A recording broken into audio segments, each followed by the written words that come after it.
Hi everyone, I'm Barney. I'm a startup and scale-up business consultant in Vietnam and also the co-owner of Bizlen. Today we're doing a short interview with Markus. He's the founder and CEO of Lekker Vietnam. And I think maybe it's best if you give a short introduction about your business, Markus. Hey Barney, thanks for having me. Great to be here on the show. Lekker Vietnam is a healthy and eco-friendly snack brand that we started in COVID times here in Vietnam. We like to believe we do two things where we focus on. The first one is we only use natural ingredients from local farms here in Vietnam, so supporting the sustainable farming in the region.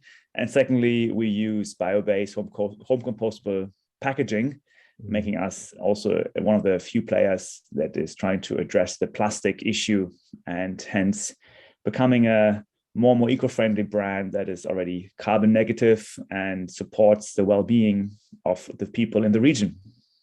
Excellent, yeah. And like as a consumer, where can I actually buy the product? I haven't tried it yet, and I have to. You haven't? Oh, I'm sorry. Yeah, I should have sent you some before. It's available in 250 shops across Vietnam already. Wow, yeah, it's a lot. Quite a big step in the last few months. We've been working with a distributor who helped us a lot on this. And we are available in many, I would say, most of the running shops, cycling shops, outdoor sports, hiking shops. You find us in many gyms and climbing studios. We signed recently a deal with the large pharmacy chain, Pharmacity. So we are in 180 of those stores and supermarkets in Ho Chi Minh and Saigon, and a few in Da Nang. I think we have a few customers clients, businesses, partners in also Da Nang. So we're growing quite a bit, but the best way is either offline or, of course, online. We're also there. Yeah, I'll have to get my hands on some and try it. Yeah, you should. Yeah. And so why did you incorporate the business in Vietnam? I mean, were you doing market research before you came here?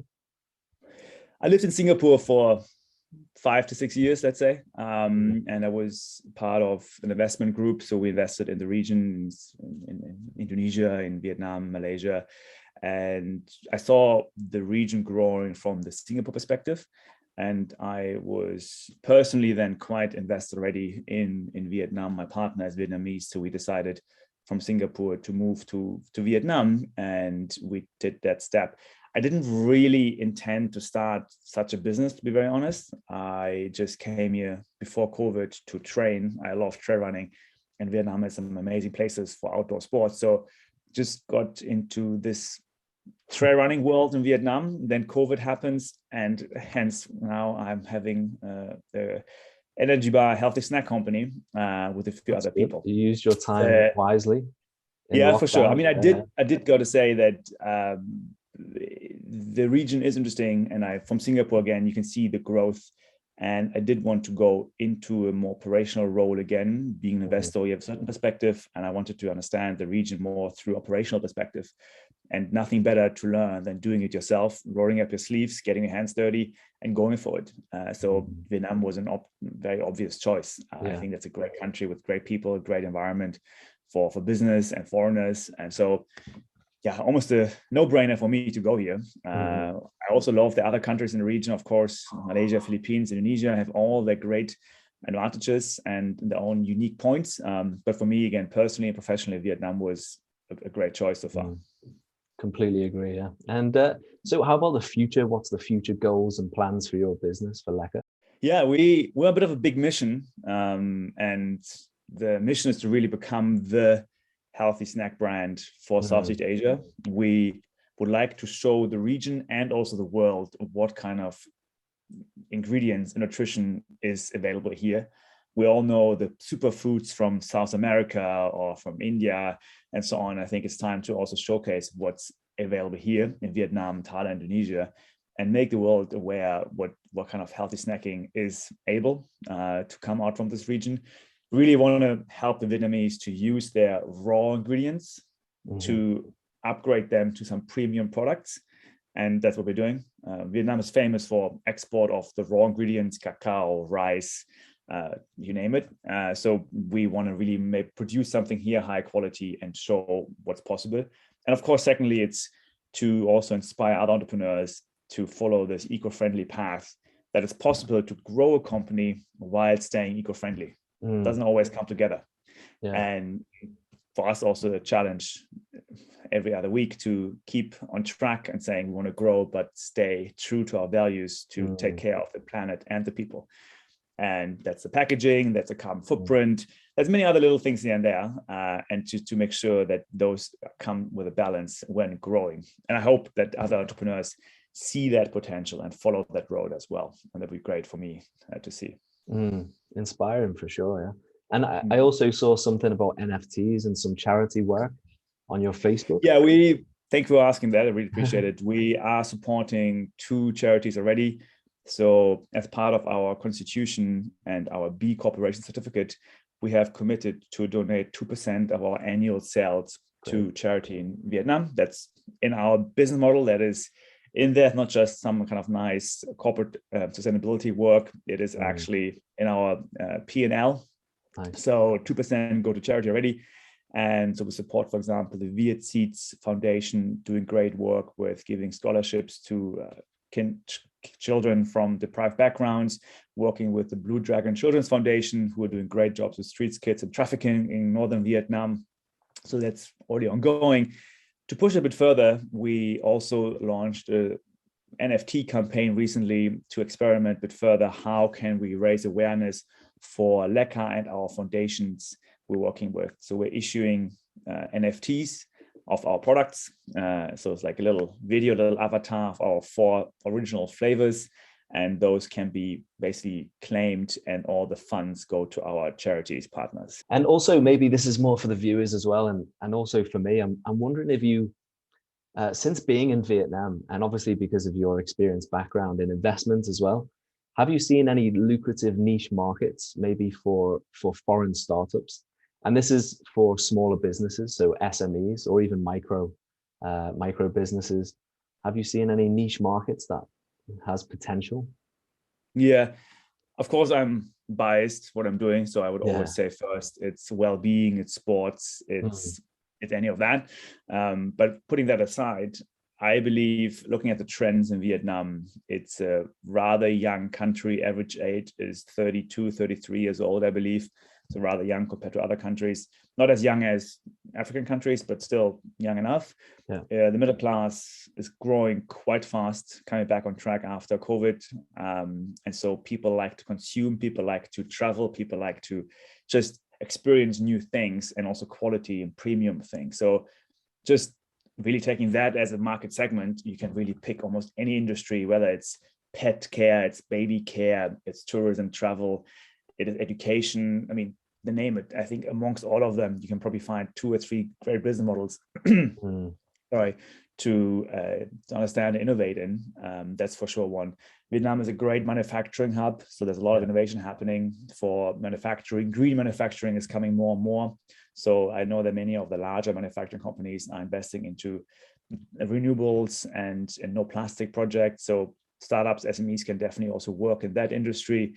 And then you just go onto the street in Vietnam, you just look around you and you can probably find again 10 problems to solve, whether it's waste, whether it's transportation, whether it's communication. And so I think that's unfortunately and fortunately is a very long list. I can't really point out one thing. But just taking at the segment, middle class, rising, normal people, and then within that you have a lot of interest. The other one I like to highlight is really the gaming industry. Slash blockchain slash metaverse. I do think Vietnam has a lot of potential there as well. Already one of the top 5 games, blockchain games worldwide, Axie Infinity, is a Vietnamese company, market cap of some $1 billion.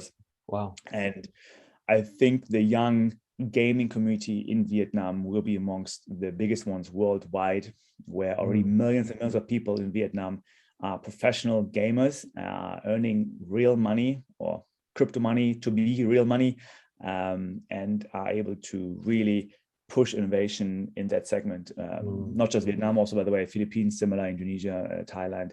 So this region here with the highly mobile, highly technology averse communities are, I think, amongst the first to really bring out new ideas and concepts there.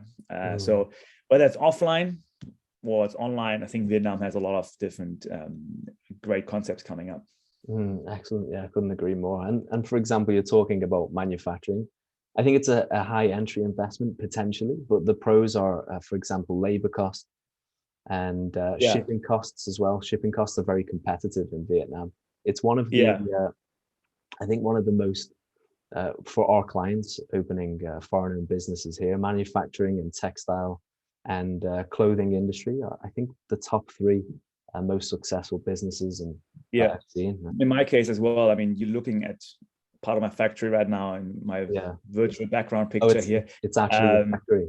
That's actually a part of a factory here. Oh, nice. And just having gone through that experience myself, we estimate that we probably spent 50 times less than we would have built in Germany, for example. So the setup costs are quite low and quite reasonable if you want to just test things out, so to speak. It's a great environment to test things out. However, then if you want to scale with high quality, with high output, that's where you have a challenge. So I think Vietnam is a great country just to test things out. You can set up a business easily. You can just meet some people here and there. They all help you. It's great. It's very straightforward, actually, in fact. So getting in there is easy, but then how you scale it with the right talent, with the right mindset towards either local growth or international growth, that's where you got to bit more understand how to work it out. So my impression is the entry barriers are very low, which is good and bad. But then you have to move, and that's also, I think, your business, you have to move very fast, how to scale up. And that's where I do see still some barriers you have to cross, and there are large barriers. But again, then it's still, I guess, the investment cost is lower than if you do it in a Western country, for example. And what would be your vision if, for example, if you scale to a certain size, are you going to scale in the city that you're in, or maybe overseas, or what's your thoughts on that? We are based just outside Hanoi. So we found a great spot for us where we have our lacquer factory. We control the quality, and we made that choice to be sure to keep the quality high, to control incoming ingredients, manufacturing, and then also export and logistics. That was important to us. We want to keep it in-house and keep this German quality together as much as possible. We're going to grow here for now. I think that's great. And we have a lot of capacity and room to grow. We, of course, are also aware that neighboring countries, Thailand, Indonesia, larger markets, have great ingredients themselves. So we might be able to copy our Vietnamese model and say, how can we set up something similar to work with local farmers, Indonesia, for example, and supply the Indonesian market with a similar product. Because I think the world is going more local, the world is going more regional for sure. And how can you bring manufacturing and sales more onshore is, I think, the next kind of steps for many companies. I see it in Western Europe right now. Many people are moving, companies are moving their manufacturing back home. And I think we benefited very well from the fact that we only use Vietnamese ingredients. It really changes the business model dramatically, and we can scale much faster through that. And maybe that's, again, for us, another model to think about if we're growing in the future as well across countries. How can we adopt it again? But sure, I think it's all about quality and making sure that supply chains work well. Excellent. And it's good that you're also bringing value to the country as well, and you're giving some back. I think it's a great business model, and just want to say thanks so much for joining as well. Appreciate your time, and I'm looking forward to trying one of your lekker bars. So I'm going to head out. I should give you this. We have more flavors coming out as well, more product lines coming out as well. So definitely watch the space.